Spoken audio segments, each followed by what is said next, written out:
أعوذ بالله من الشيطان الرجيم بسم الله الرحمن الرحيم. Dear friends, welcome to Idea Foundation Forum. Today I am presenting 51st lecture under the serial program Allah, Quran and Insan. Interested friends can visit ideafoundation.com.pk website or its YouTube channel to watch previous videos or read their papers on the website.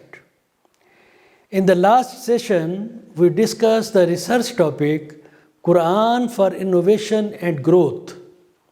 Today, we will discuss the research topic Quran for well-being of the humanity.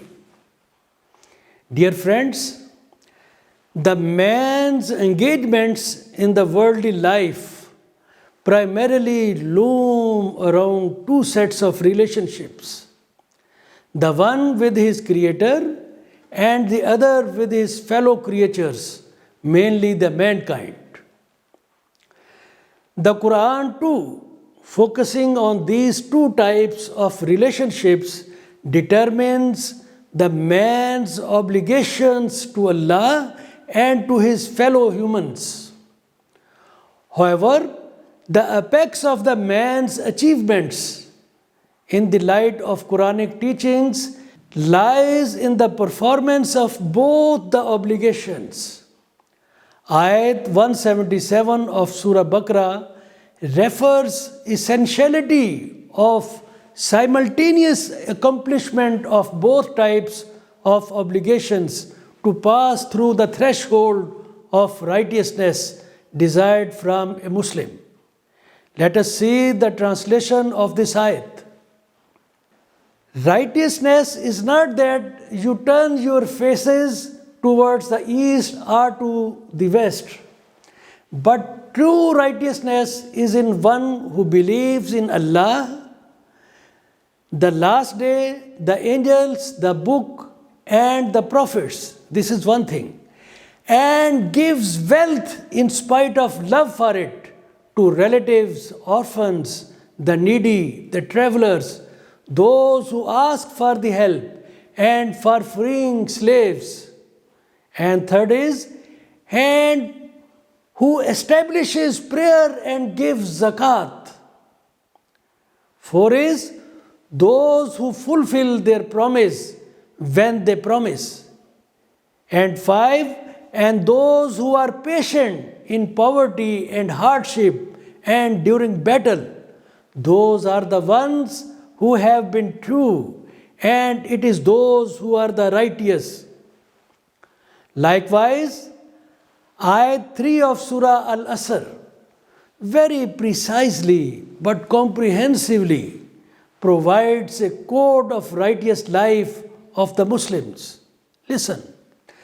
إِلَّا الَّذِينَ آمَنُوا وَعَمِلُوا الصَّالِحَاتِ وَتَوَاصَوْا بِالْحَقِّ وَتَوَاصَوْا بِالصَّبْرِ.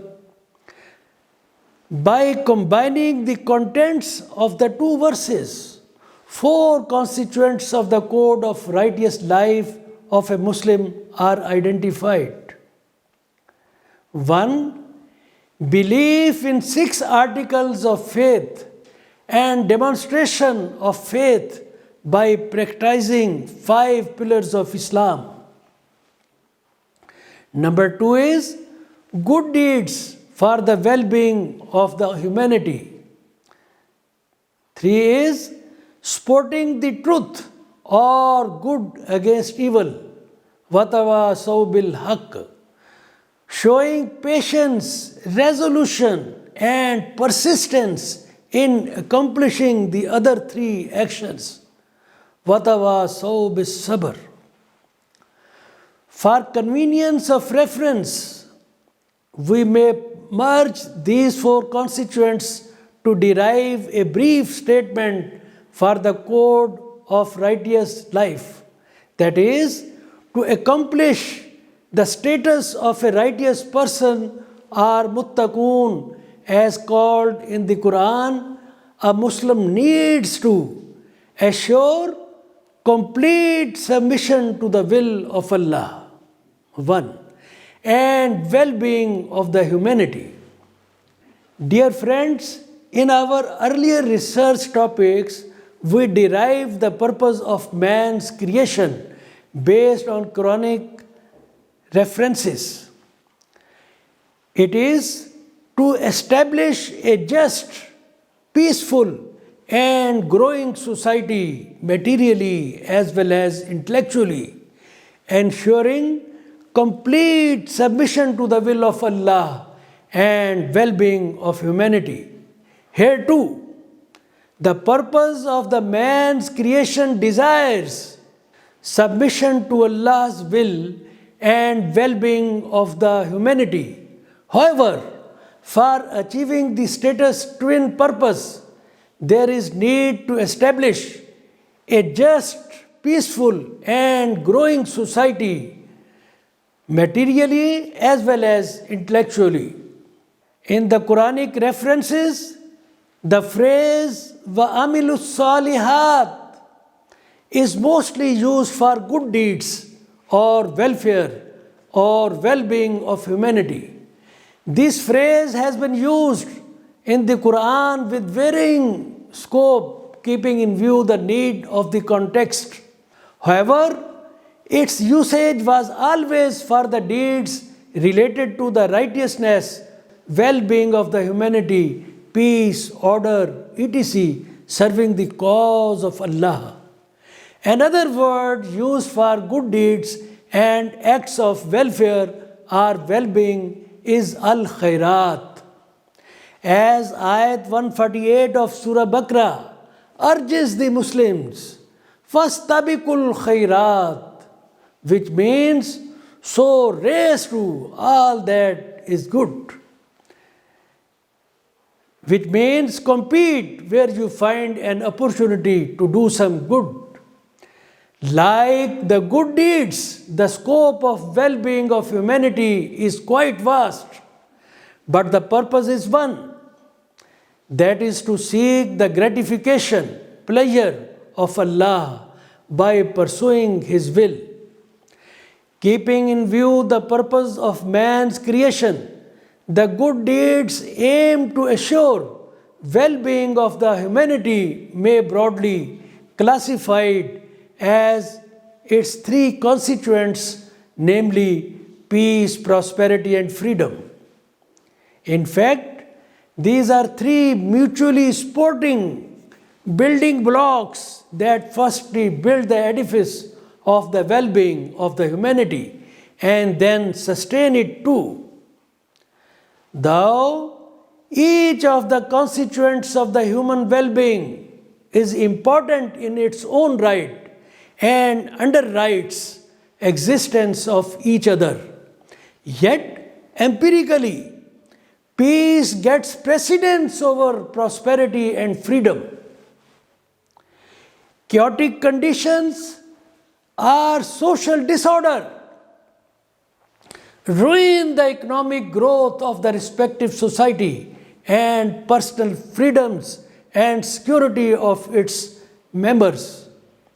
Recall the doubt raised against the man by the angels at his creation was that he would create disorder on the earth, considering chaos or disorder detrimental to prosperity and freedom. Note the words of the angels revealed in ayat 30 of Surah Baqarah. قالوا أتجعل فيها من يفسد فيها ويسفك الدماء. They said, will you place upon it one who causes corruption therein and sheds blood? For that, the Quran has repeatedly revealed Allah's will, Allah's intention, that the man should establish peace, justice, order, and socio-economic equity. In terms of ayat 177 of Surah Baqarah, these have been made integral part of faith to achieve the status of righteousness or muttaqun are muttaqi. Justice, order, and socio-economic equity, if well entrenched in a society, well preserved in a society, they underwrite its peace. Personal freedoms and protection of basic rights are granted here. Where? Where you find peace, where you find justice, where you find order, where you find socio-economic equity. Such is the Muslim society desired in the Quran. There are several Quranic references which emphasize the essentiality of justice, order, socio-economic equity, and peace for ensuring well-being of the mankind. Some of them that needs to be noted for ready reference are Ayat 108 of Surah Al-Ali Imran, Ayat 29 and 30 of Surah An-Nisa, Ayat 56 of Surah Al-Araf, Ayat 8-9 of Surah Ar-Rahman, and Ayat 17 to 19 of Surah Al-Fajr.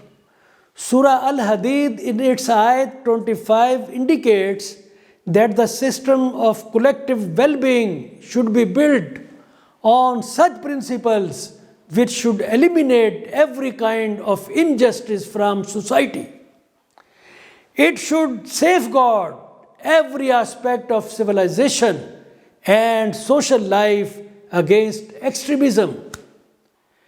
It should establish correct balance and equity in all spheres of collective life so that all elements of society should receive their rights equitably and fulfill their obligations and duties responsibly. The object of sending the prophets was to establish individual as well as collective justice. They wanted to establish justice in the personal life of each individual so as to bring about poise and equilibrium in his mind, in his character, in his conduct, and in his dealings.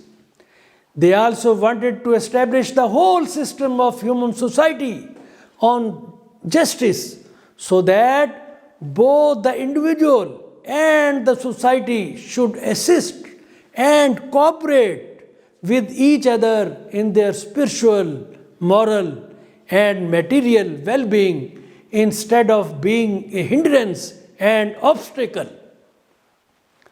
Likewise, Surah Ar-Rahman describes the significance of justice, order, and balance among the individuals for the sustainability of the system in an impressive manner.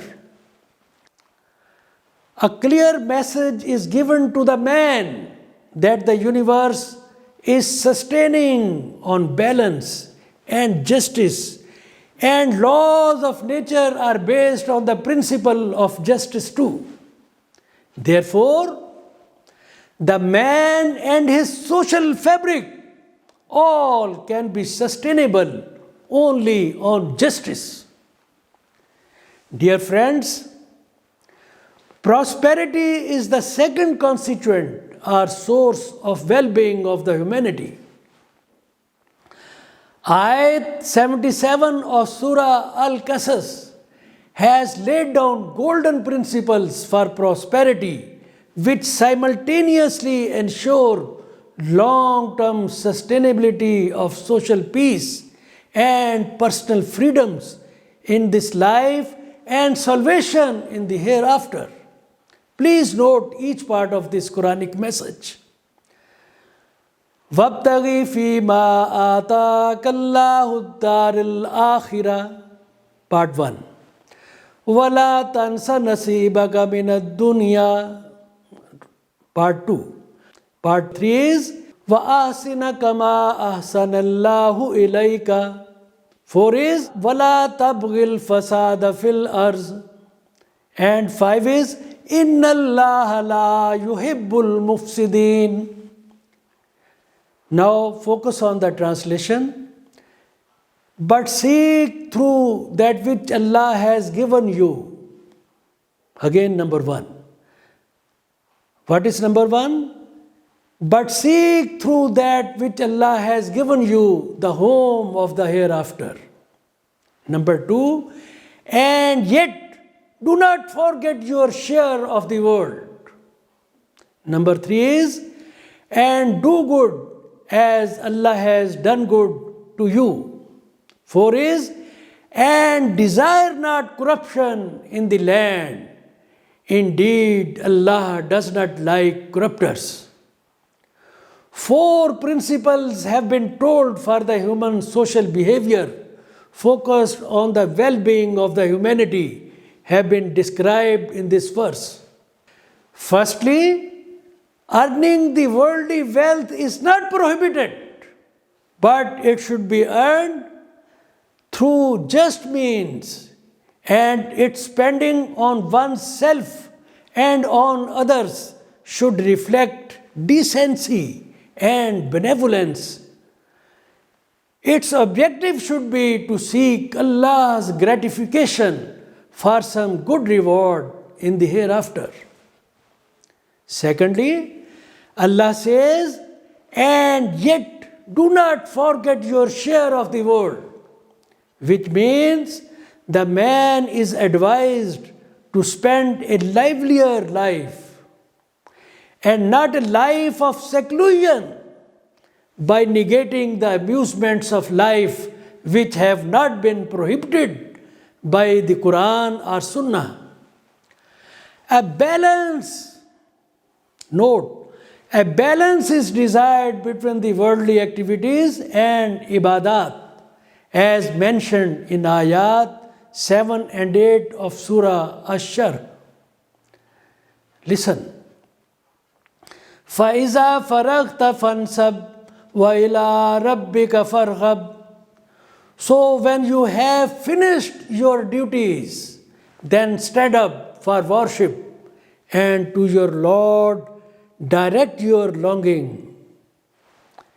Thirdly, Allah has set a golden criterion for goodness by desiring from the man to do good as Allah has done good to him.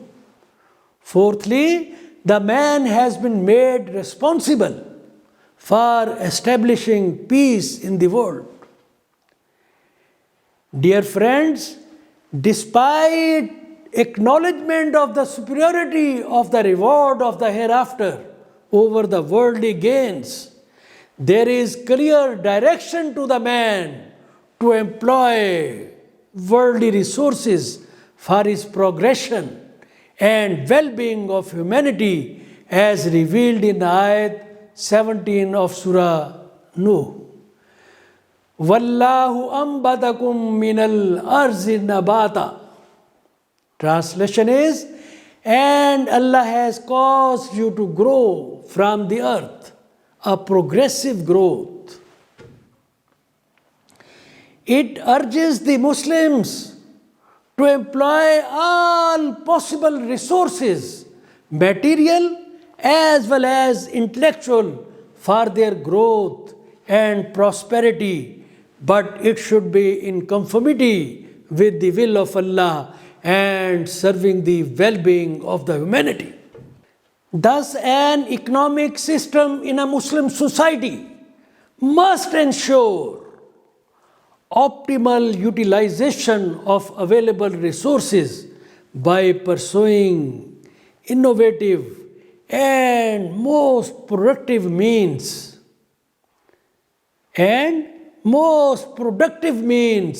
through inclusive institutions, ensuring social economic equity and fair play in the dispensation of justice.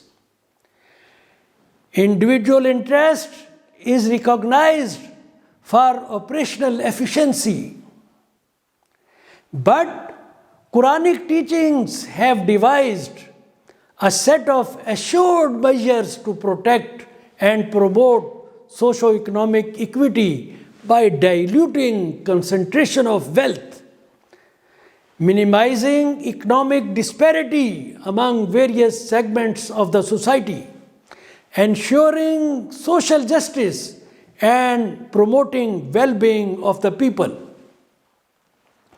Quranic teachings reject all instances of injustice and abuses of power or authority to promote a just, peaceful, and prosperous society. In fact, Quranic view of interdependence of individual and collective interests is in conformity with the laws of nature prevalent in the working of the universe.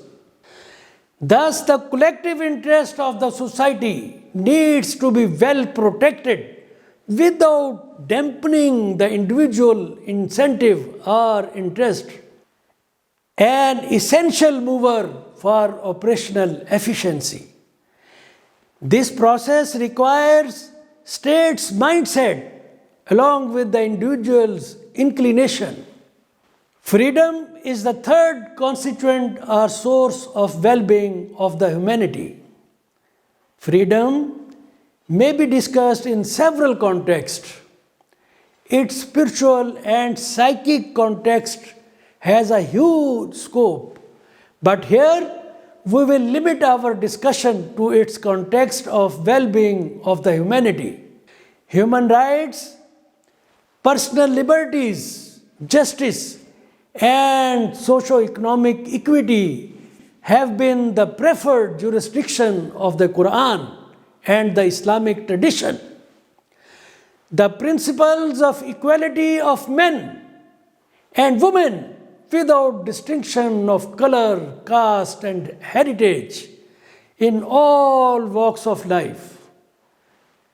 Abrogation of slavery, indiscriminate socio-economic security of the people, socio-economic equity, prompt and fair dispensation of justice, etc., evolved by the Quranic teachings, and the last sermon of Hazrat Muhammad sallallahu alaihi wasallam 1400 years ago were surely more comprehensive and much more radical in their spirit than those devised through Magna Carta process, which was initiated in 1215, Glorious Revolution, French Revolution, People's Charter, and subsequent human rights protocols. Historically, lust for concentration of wealth and power has been the core reason for socio-economic injustice and inequity, political suppression, and deprivation of human rights and personal liberties.